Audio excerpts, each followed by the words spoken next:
할렐루야. 우리 올 한 해 동안 하나님의 은혜 가운데 잘 누리고 또 잘 지나온 줄 믿습니다. 코로나에 어려움이 있었지만 하나님의 인도하신 가운데 하나님의 자녀로 살고 또 찬양하고 예배하며 살아갈 수 있는 모든 것이 하나님의 은혜임을 고백하며 나아가곤 합니다. 그 은혜를 기억하면서 찬양으로 영광 드리기 원합니다. 아멘. 아멘.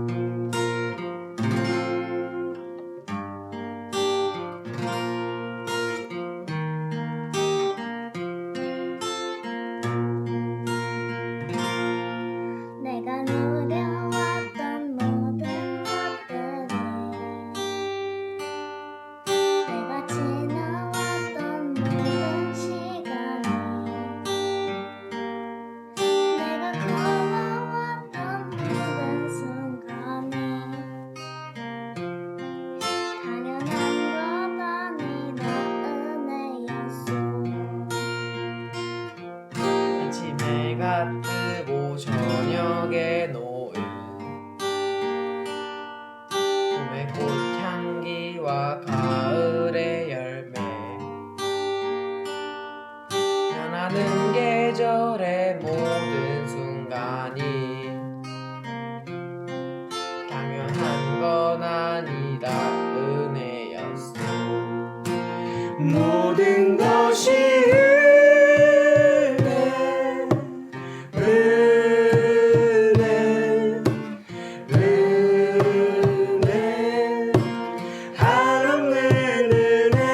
내 삶에 당연한 것 하나도 없었던 것은 모든 것이 은혜였소.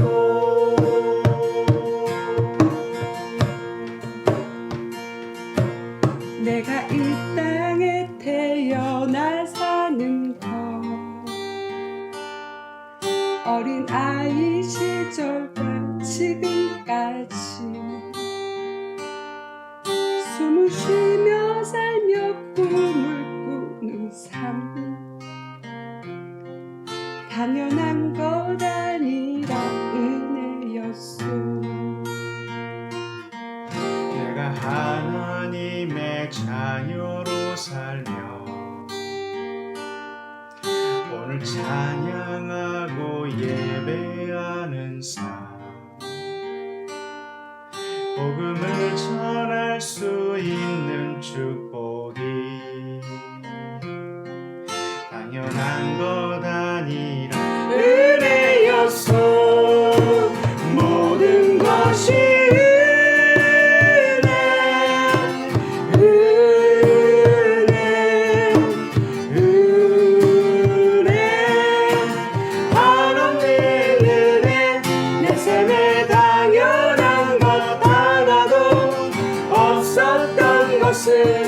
모든 것이 은혜였소. 모든 것이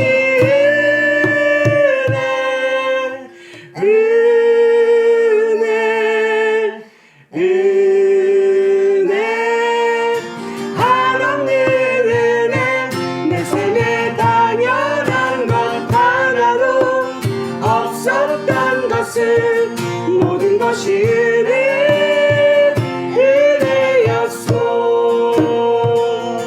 모든 것이 은혜였소. 모든 것이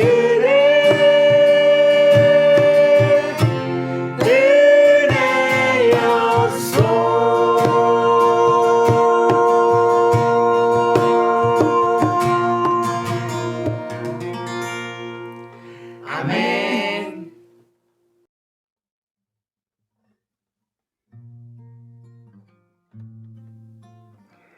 할렐루야.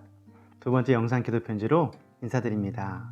계속해서 저희 유튜브를 시청해 주시고 또 개척을 위해 기도해 주심에 진심으로 감사드립니다. 먼저 개척하게 될 교회 이름을 말씀드리겠습니다. 장시간 기도하고 고민한 결과 교회 이름은 순복음 예인교회로 정했습니다. 예인의 뜻은 예수님이 주인 되시는 교회, 예수님이 주인 되시는 가정, 예수님을 주인 삼고 예배하는 공동체를 세우는 것입니다. 아울러 개척 시기에 대해 궁금해하시는 분들이 계셔서 잠깐 설명드리겠습니다. 여의도 순복음교회에서 개척을 하려면 여러 가지 조건이 충족되어야 하는데요. 그 중에 하나가 바로 개척학교를 수료해야 합니다. 올해 개척학교는 11월부터 내년 1월까지고요. 현재 개척학교가 진행 중에 있습니다. 그리고 개척학교 수료 후 장소 물색과 계약을 진행할 수 있습니다. 하지만 계약을 하는 것도 건물 평수, 기존 교회와의 거리 등 여러 가지 조건이 충족되어야 합니다. 이러한 조건이 잘 충족되어 하나님께서 예비하신 곳에 교회가 세워질 수 있도록 기도 부탁드리겠습니다. 기도 제목을 말씀드리겠습니다. 첫째, 코로나의 어려운 상황 속에서도 순복음 여인교회가 예수님이 주인 되시는 교회, 예수님이 주인 되시는 가정, 그리고 예수님을 주인 삼고 예배하는 공동체로 세워질 수 있도록 기도 부탁드리겠습니다. 둘째, 내년 1월까지 개척학교를 잘 수료하고 하나님의 인도하신 가운데 개척 장소와 계약 그리고 인테리어 등이 원활하게 이루어질 수 있도록 기도 부탁드리겠습니다. 셋째, 코로나의 상황이 개척을 준비하는데 문제되지 않고 하나님께서 모든 환경을 열어주시도록 기도 부탁드리겠습니다.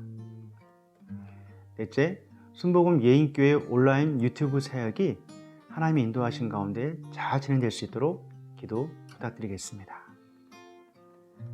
마지막으로 개척에 필요한 물질과 함께할 동역자들이 잘 세워질 수 있도록 기도 부탁드리겠습니다.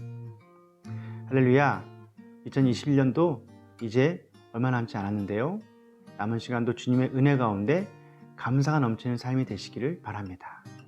여러분의 가정에 항상 건강과 평안이 가득하시기를 기도하겠습니다. 감사합니다. 할렐루야.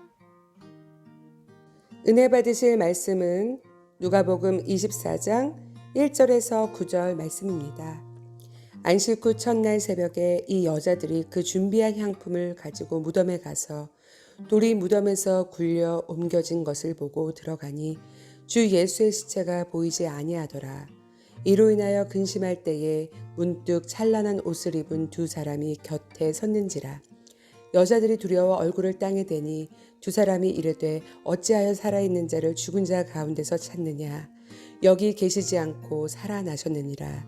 갈릴리에 계실 때에 너희에게 어떻게 말씀하셨는지를 기억하라.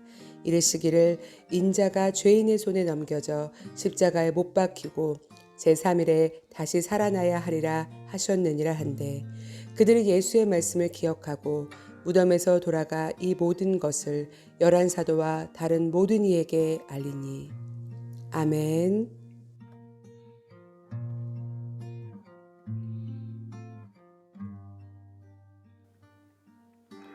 할렐루야. 본문의 말씀을 통해 무엇이 감사입니까? 라는 제목으로 은혜를 나누고자 합니다. 여러분은 어떠한 사건이나 누군가의 도움으로 감사의 기쁨을 경험한 적이 있으신가요? 저는 지난 주일에 선배 목사님의 사역하시는 교회를 탐방했는데요. 예배 중간에 갑자기 저와 저 집사람을 앞으로 불러내 너는 시냇가에 심은 나무라 라는 축복송을 성도님들과 함께 불러주었습니다. 이 찬양으로 축복을 받으면서 마치 하나님께서 지금까지의 모든 사역을 위로해 주시고 또 앞으로의 사역을 축복해 주시는 것 같아 감사한 시간이 되었습니다. 오늘 본문은 예수님이 부활하신 새벽에 막달라 마리아를 비롯한 여인들이 무덤으로 가는 장면인데요. 본문의 내용을 통해서 무엇이 진정한 감사인지 알아보고자 합니다. 첫째, 주님은 뜨겁게 사랑할 수 있으니 감사한 것입니다. 본문 누가복음 24장 1절은 안식 후 첫날 새벽에 이 여자들이 그 준비한 향품을 가지고 무덤에 가서라고 말씀합니다. 예수님이 십자가에서 돌아가신 후 곧 안식일이 시작되었기에 시신의 향유를 바를 시간이 없었습니다. 그래서 이 여인들은 안식일이 지나가기만을 기다렸고 새벽에 예수님의 무덤으로 향했습니다. 막달라 마리아를 비롯한 이 여인들이 왜 안식 후 첫날 무덤으로 갔을까요? 이 여인들은 예수님을 진정으로 사랑했던 사람들이었기 때문이었습니다. 그들은 비록 부활의 확신은 없었지만 공생의 사역 속에서 예수님을 진정으로 사랑했기에 유대인들이 주시하고 있고 로마 병사들이 지키는 곳으로 목숨 걸고 나아갔던 것입니다. 예수님을 사랑하는 자만이 예수님 곁을 지킬 수 있고 또 만날 수 있습니다. 예수님을 사랑한다 하면서 나밖에 모르고 살면 그것은 진정한 사랑이 아닙니다. 또 세상 권력과 사람들이 두려워서 숨는 것도 진정한 사랑이 아닙니다. 저와 여러분은 이러한 두려움을 이겨내고 예수님께 나아가 뜨겁게 사랑하는 삶을 살아야 할 줄 믿습니다. 여러분, 무엇이 감사입니까? 어두운 세상 속에서 주님을 바라보고 주님을 뜨겁게 사랑할 수 있는 것이 감사입니다. 주님 곁에서 주님을 만날 수 있는 것이 감사입니다. 막달라 마리아를 비롯한 여인들이 예수님을 뜨겁게 사랑하여 목숨 걸고 무덤으로 나아갔던 것처럼 저와 여러분도 주님을 뜨겁게 사랑하여 주님께 나아가는 삶이 되시기를 축원합니다. 둘째, 예수님의 말씀이 기억나게 하시니 감사한 것입니다. 보면 누가복음 24장 8절은 그들이 예수의 말씀을 기억하고 라고 말씀합니다. 새로운 교회를 담임하는 한옥 목사는 본문의 말씀을 설교하면서 우리가 해석할 수 없는 인생의 사건에 부딪혔을 때 하나님의 말씀을 기억해야 합니다. 우리가 평소에 읽었던 말씀은 위기의 순간을 이길 수 있는 하나님의 무기입니다 라고 말했습니다. 막달라 마리아를 비롯한 이 여인들은 예수님을 뜨겁게 사랑하여 목숨 걸고 무덤으로 갔습니다. 그런데 돌은 굴려져 있었고 시신은 보이지 않았습니다. 여인들은 당황했습니다. 근심이 되었습니다. 이때 찬란한 옷을 입은 두 사람이 곁에 서서 어찌하여 살아있는 자를 죽은 자 가운데서 찾느냐? 여기 계시지 않고 살아나셨느니라. 갈릴리에 계실 때 너희에게 이렇게 말씀하셨는지를 기억하라 라고 말했습니다. 이 여인들은 그제서야 예수님께서 하신 말씀이 기억났습니다. 예수께서 고난당하고 3일 만에 부활하신다는 그 말씀을 기억해 냈다는 것입니다. 말씀이 기억나니까 깨달음이 오고 예수님을 믿게 되었습니다. 할렐루야, 무엇이 감사입니까? 인생에서 가장 결정적인 순간에 다른 어떤 것보다 주님의 말씀이 기억나는 것이 감사입니다. 이 여인들처럼 말씀을 기억하여 깨달음을 얻고 또 말씀을 가까이 하여 위기의 순간을 돌파하는 강력한 무기로 삼으시기를 축원합니다. 셋째, 부활하신 주님을 만나고 전하게 하시니 감사한 것입니다. 보면 누가복음 24장 9절은 무덤에서 돌아가 이 모든 것을 11사도와 다른 모든 이에게 알리니 라고 말씀합니다. 여인들은 예수님이 하신 말씀을 기억해냄과 동시에 예수님의 부활을 확신했습니다. 그들은 기쁨과 확신에 찬 얼굴로 무덤에서 돌아가 이 모든 것을 11사도와 다른 모든 사람에게 알렸습니다. 본문은 이 부분을 무덤에서 돌아가라고 간단하게 설명했지만 마태복음 28장 8절에서 10절은 이 상황을 좀 더 디테일하게 설명하고 있습니다.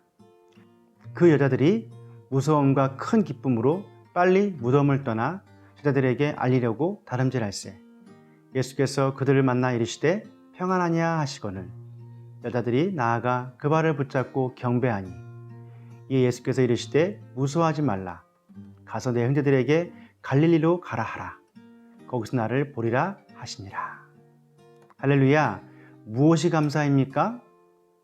부활의 예수님을 가장 먼저 경험하는 은혜를 누렸기에 감사입니다. 뿐만 아니라 부활의 증인이 되어 복된 소식을 전할 수 있는 것이 감사인 것입니다.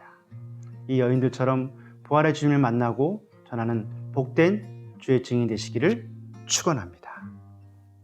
할렐루야, 말씀을 정리합니다.